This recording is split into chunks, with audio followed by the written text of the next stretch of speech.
Soon there will be no more marriages allowed in Germany. The utility cost shocks are now reaching the citizens in Germany, and a budget that is getting so out of hand that in no more than 4 years we won't be able to pay for it anymore through ordinary work alone. Events are now happening in quick succession. What was reported yesterday makes me anxious and worried. I don't even know how to tell you this. What are they planning here in Germany? And a request to Friedrich Merz. Please finally call for a vote of confidence. It can't go on like this. People are afraid and panicking about the future, and they're just sitting there cleaning their glasses. If you'd like to support this channel, I'd really appreciate a like and a subscription. And especially for tenants, it's not just the rent that's going up, but also the utility costs that are now causing problems. Last year, tenants had to pay an average of 900 euros extra. The problem is, many haven't even received their annual utility statement yet. Many people here in Germany still don't know what's coming because they won't get their annual utility statement until the middle or end of the year. Let me ask you, have you already received yours for last year, and how much have the costs actually gone up? I'd be really interested to know. I will read every single comment here again in the first 24 hours of this video, so I can make a follow-up video about it. That's why at the beginning a lot of people always watch. Please write it down below for me. Before we get to the new budget, 200 billion more, and only defense and social spending will increase. Here's one more thing the young socialists have come up with. And let me say, simply destroying the prestige project of the Germans. Let's take a look at marriage. 700,000 people in love get married every year in Germany. But if the Berlin Young Socialists have their way, that would soon be over. After more than 150 years, they want to abolish marriage. The Young Socialists believe that people who work at the registry office, for example, should urgently retrain to work in child welfare or something similar. Dear Young Socialists, let me tell you something straight to your face. Why don't you just take the people from the tax office? We won't need them much longer. And why not? Because these companies are bankrupt. And if you now start attacking marriage as well, then you'll have even fewer people staying here in Germany. A quick side note, I have an appointment soon with an entrepreneur who fled 2 years ago to Bali. Because he says, what's happening here in Germany, I just can't stand it anymore. And that means my clients are moving more and more abroad because there they are still willing to invest, or rather, they are able to invest. And if you take marriage away from the Germans too, well, you'll have even more people emigrating now. And what that means for the economy now, we saw yesterday at the GmbH. Gigantic. I get a stomachache just thinking about it. A debt package for the armed forces that the federal government has only just pushed through the cabinet. Although there are already revolts within the SPD and the CDU. Another big topic in the cabinet today was the 2027 budget, the key figures, and the financial planning until 2030. Those are now a done deal. New debt of around 196 billion euros is planned, one of the highest amounts ever. And despite planned savings, especially in the social sector, and new revenue from additional taxes, there will still be a funding gap of about 140 billion euros by 2030. Listen to these numbers. I have to read them out so I don't mix anything up. Bring 179 billion euros in defense spending means a solid increase of 120 billion. Net borrowing is 152 billion euros, and the interest burden rises from 29 billion to 78. 60.7 billion euros. And which entrepreneur is supposed to pay for all of this here in Germany?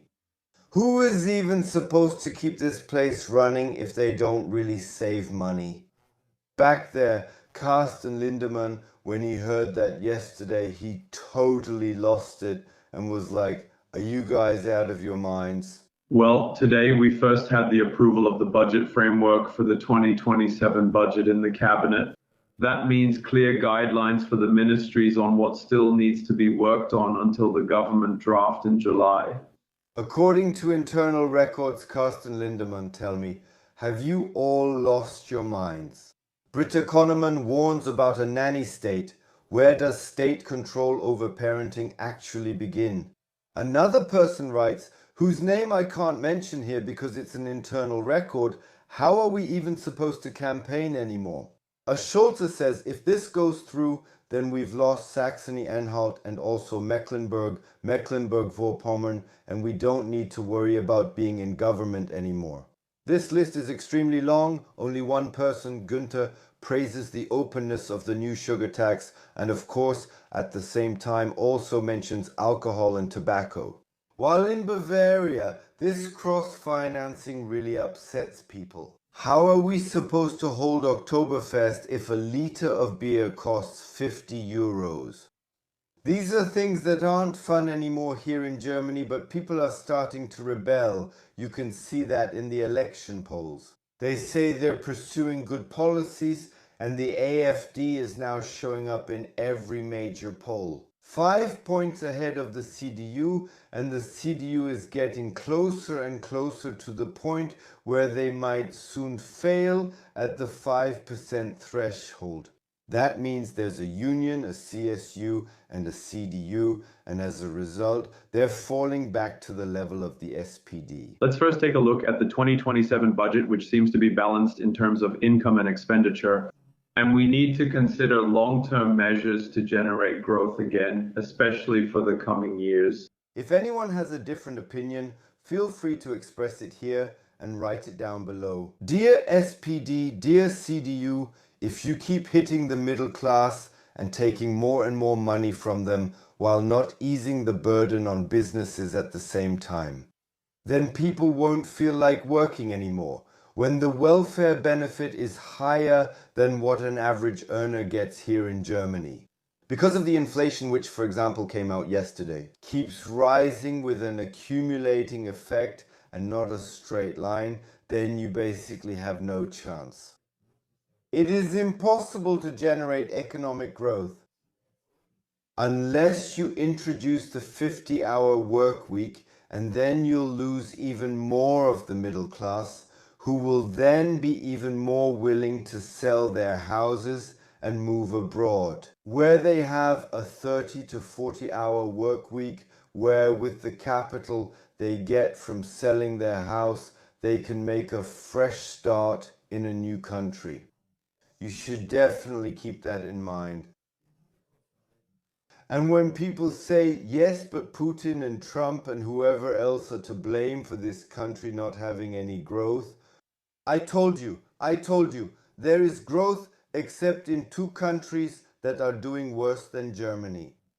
All other European countries have either significantly more growth or even a lot more growth, just to tell you this in simple, clear words. This country is going downhill, and this chancellor is destroying the country from top to bottom. So by now it's an open secret in the CDU, minority government or vote of confidence. This chancellor is elected for 4 years. You can't get rid of him unless his own party gets rid of him. Well, the coalition has so far been accused of not being very open to reforms. We have now received a good proposal from Nina Warken's office regarding statutory health insurance. Now you know why I have a stomach ache. This government has been accused of throwing the citizens' money out the window. Through civil servants, the bureaucratic state, through NGOs that have been funded, through climate ideologies that fizzle out somewhere and send money abroad. You know what? Take a look at this short video. What the SPD in Brandenburg thinks about lower fuel prices. At the moment, I don't see the government conjuring up euro bills out of thin air.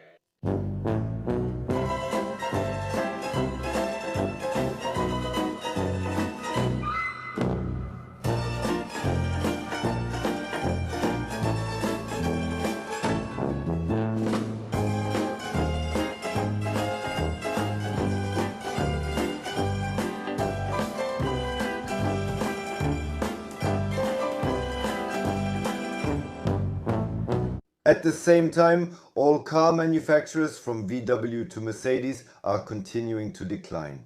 They have already dropped sharply in the latest quarterly figures. The new figures from today, yesterday, and the day before have dropped by about another 30%. What do you think? How much longer can they maintain full employment? And what do you think? How much longer can Rheinmetall keep absorbing people so they don't, quote unquote, end up on the job market?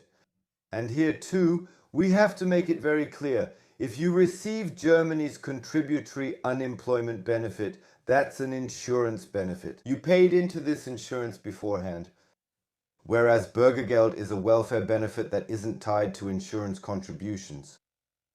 There, the state has to pay for all sorts of things.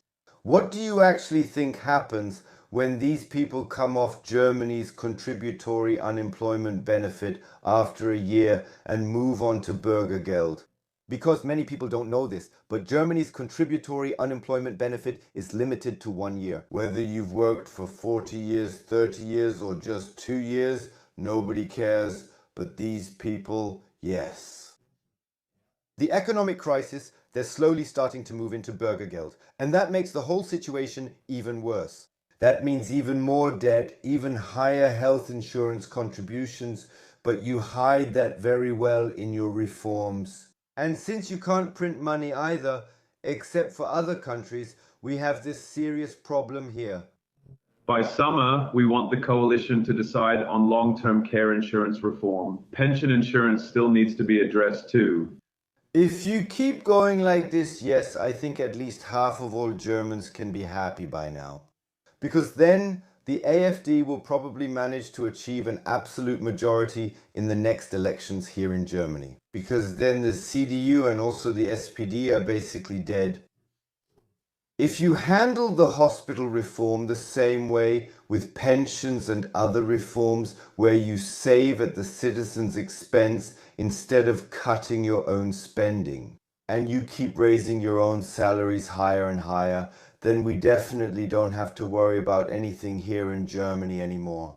Because then we'll really only have one choice left. Do we vote for the left or do we vote for the AfD? So, the left or the AfD? And since the majority here in Germany can think clearly and normally, I assume that the AfD will get at least 7 to 49%. They will be in the Bundestag. And that's exactly what you've achieved. You wanted to save money at the expense of the citizens and ended up destroying yourselves. And now you're seriously asking yourselves why someone like von Stetten, by the way, when he gives speeches, the CDU listens very closely. Or why someone like Linnemann says, hey, do you guys up there even have all your marbles? What you're doing right now is destroying the political process. But hey, someone like von Stetten, for example, he says it very clearly. Okay, the word firewall isn't really in my vocabulary. I wouldn't necessarily have to work with the AfD. But if we submit motions that are for Germany, anyone who wants to vote for them should be able to. And that's exactly what we urgently need here in Germany, especially when it comes to the economy. You can tell I have a lump in my throat, especially with videos like this. Because anyone who has ever studied business administration, who is a tax consultant, who has studied whatever, or who had it in school, they know that not only are they doing it wrong, but that they are acting with gross negligence toward the economy. And that this is exactly the opposite of what a stable economy needs. The polls paint a catastrophic picture. The CDU-CSU bloc is plummeting. The CDU-CSU bloc continues to lose ground and the AfD is gaining. And that's exactly why they're desperately searching for a successor in the CDU, a successor for Friedrich Merz. Because there are already rumors going around CDU headquarters, Merz just can't do it. Merz is as unpopular as a piece of... I'm not going to say it here because otherwise the video will get blocked. Of course, you know what I mean. Please don't write it below. YouTube is very sensitive about that at the moment. The CDU has had it up to here and just wants to get rid of this chancellor. So how can you get rid of a chancellor who was elected for 4 years but simply doesn't want to step down through a vote of confidence? It's quite simple.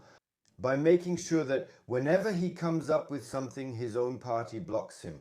There are no alternative majorities, and no one supports this chancellor. At the latest, that's when he has to resign. Because a vote of no confidence with the SPD and AfD will never, and I mean really never, happen here in Germany. Before that happens, they'll break their teeth on it and level this country to the ground. Just out of fear. You might end up doing something with or against the AfD, which could happen if they keep going with their reforms. Then we might have to endure all of this for another 3 years. But after that, we don't need to worry anymore about getting even more reforms. Because after that, maybe people will finally come to power who work for this country and not against it. And the SPD has made it very clear once again, they are now checking whether they can declare a state of emergency. And it would be great if finally, really finally, Russia would attack us so that at least this chancellor would be allowed to remain chancellor during the war